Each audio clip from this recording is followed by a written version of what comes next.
सभी विद्यार्थियों को नमस्कार। मैं डॉक्टर प्रेम सिंह मीना आप सभी का स्वागत करता हूं। आज हम हिंदी साहित्य में के प्रश्न पत्र में हिंदी भाषा पर चर्चा करेंगे।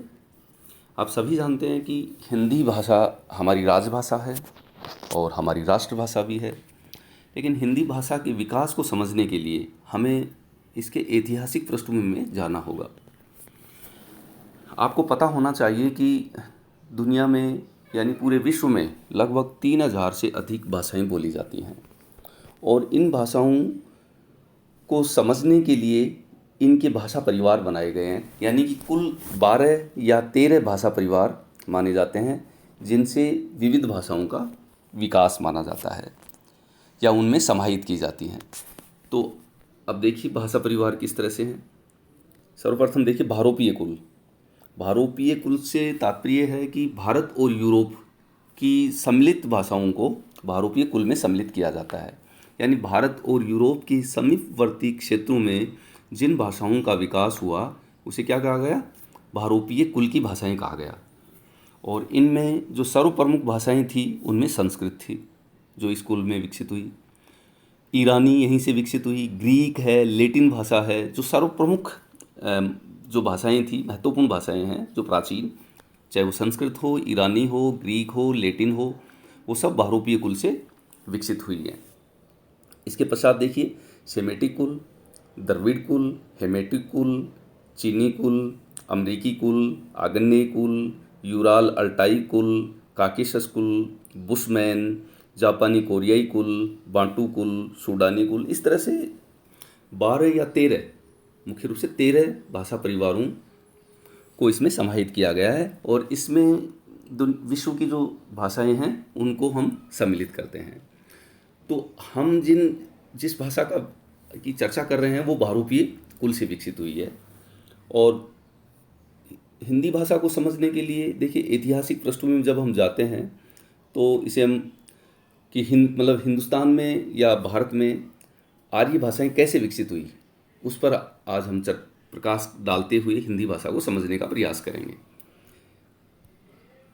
अब देखिए प्राचीन भारतीय आर्य भाषाएं, इनका जो समय है वो 500 ईसा पूर्व से 1500 ईसा पूर्व से 500 ईसा पूर्व के मध्य इनका समय माना जाता है, प्राचीन भारतीय आर्य भाषाओं का।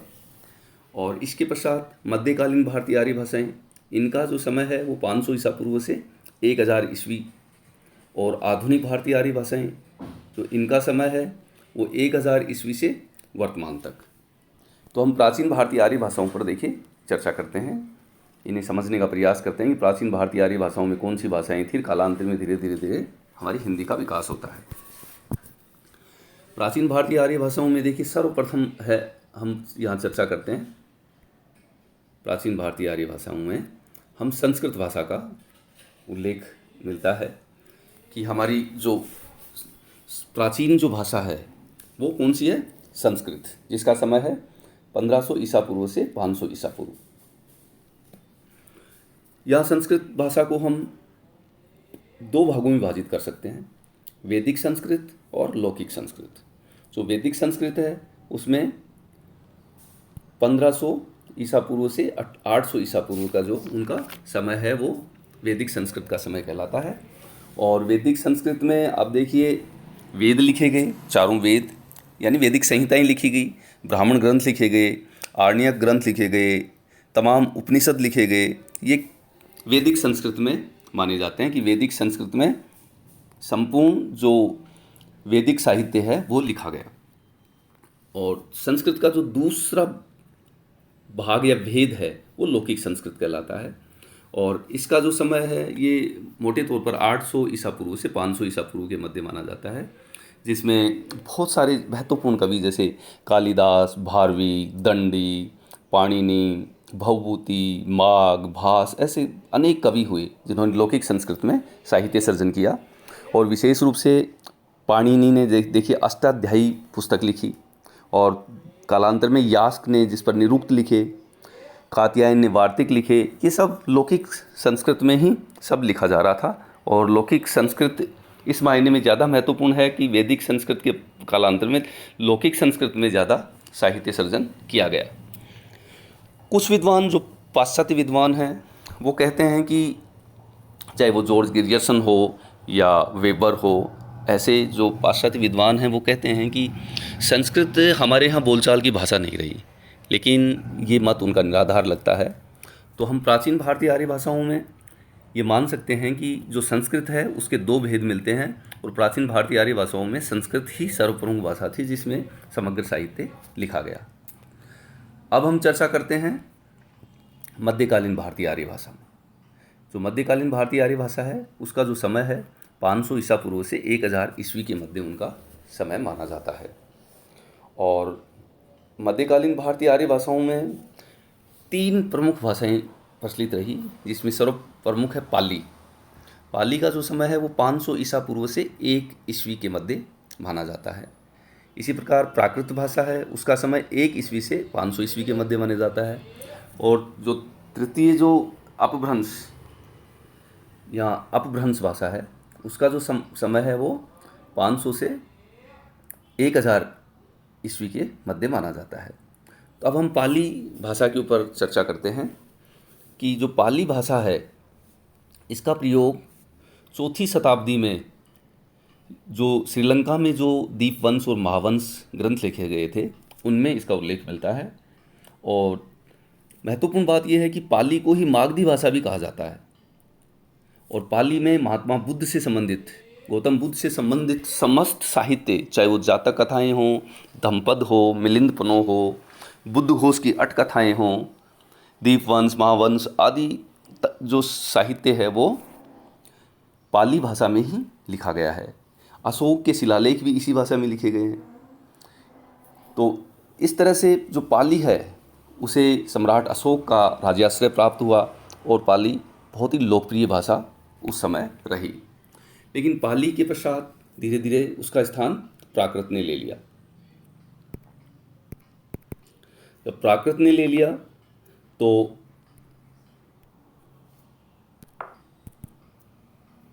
ये देखिए आप, पाली का स्थान प्राकृत भाषा ने ले लिया। प्राकृत से तात्पर्य ये है कि वह भाषा, मतलब वो भाषा जिसका संस्कार नहीं किया जा सका और जो जनता की जबान पर बिना संस्कारित होते हुए अपने प्रकृत रूप में रही, उसे प्राकृत भाषा कहा गया। तो प्राकृत भाषा का जो समय है वो 1 ईस्वी से 500 ईस्वी के मध्य माना जाता है।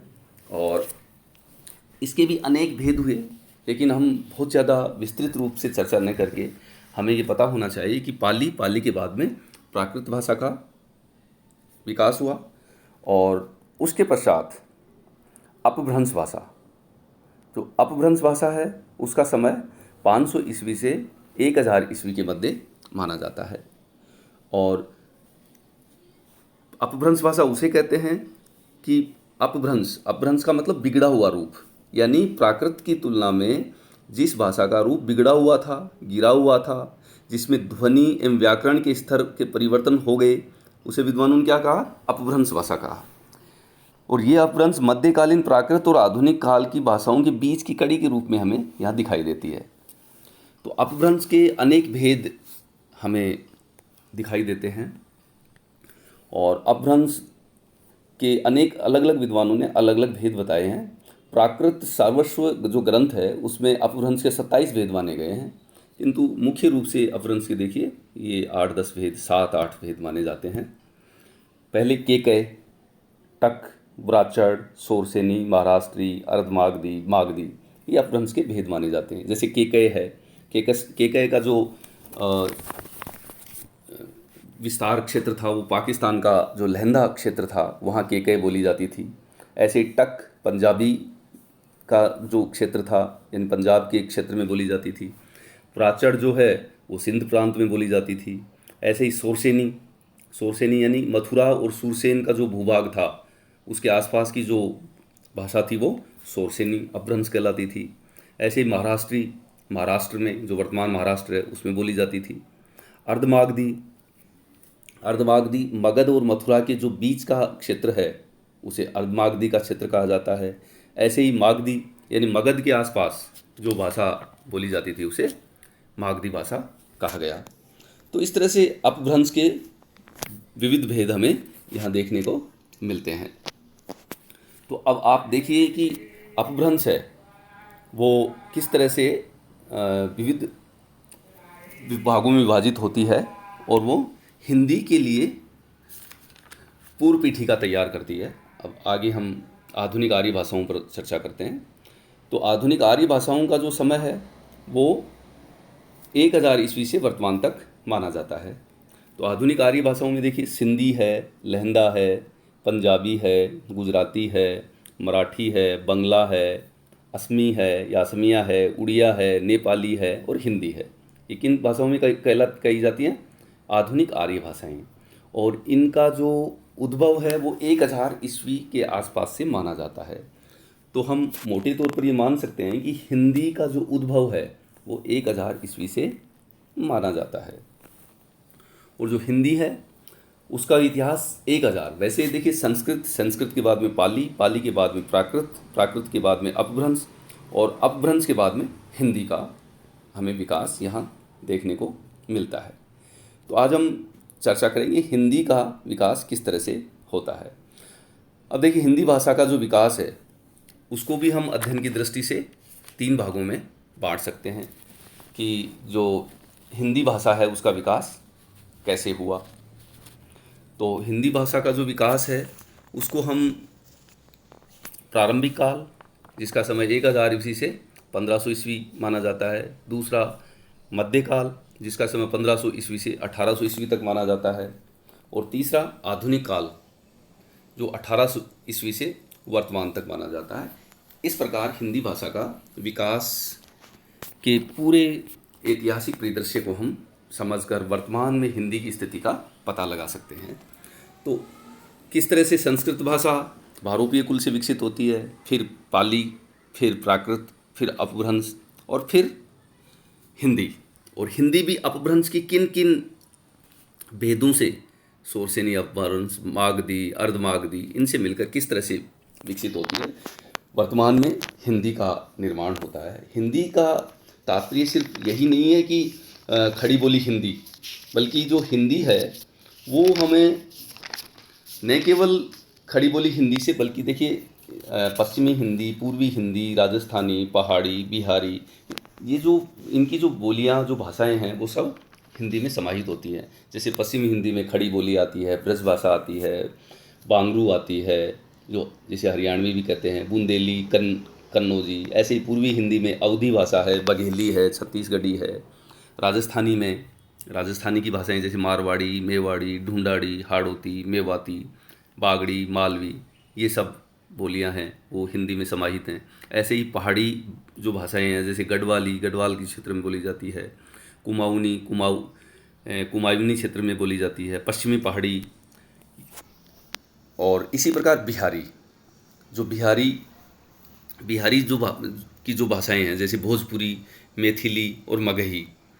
तो चाहे भोजपुरी हो, मैथिली मगही हो, चाहे गढ़वाली हो, चाहे मारवाड़ी मेवाड़ी हो, चाहे अवधी बघेली हो, चाहे खड़ी बोली ब्रज हो या बुंदेली कन्नौजी हो, ये सभी भाषाएं हिंदी में समाहित होती हैं। इनका जो समग्र इन सब बोलियों भाषाओं का जो साहित्य है वो हिंदी का साहित्य है।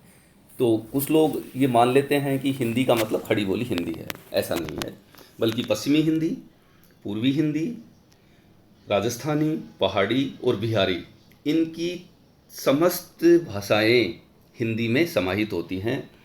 तो हम ऐसे कह सकते हैं कि जो अपभ्रंश के जो विविध भेद थे, तो अपभ्रंश के जो भेद थे उनमें अब देखिए शोरसेनी, मागधी और अर्धमागधी, यानी शोरसेनी से जो विकसित होने वाली जो बोलियां हैं, भाषाएं हैं, मागधी से विकसित होने वाली और अर्धमागधी से विकसित होने वाली, इन तमाम भाषाओं का सामूहिक या सम्मिलित नाम हिंदी माना जाता है।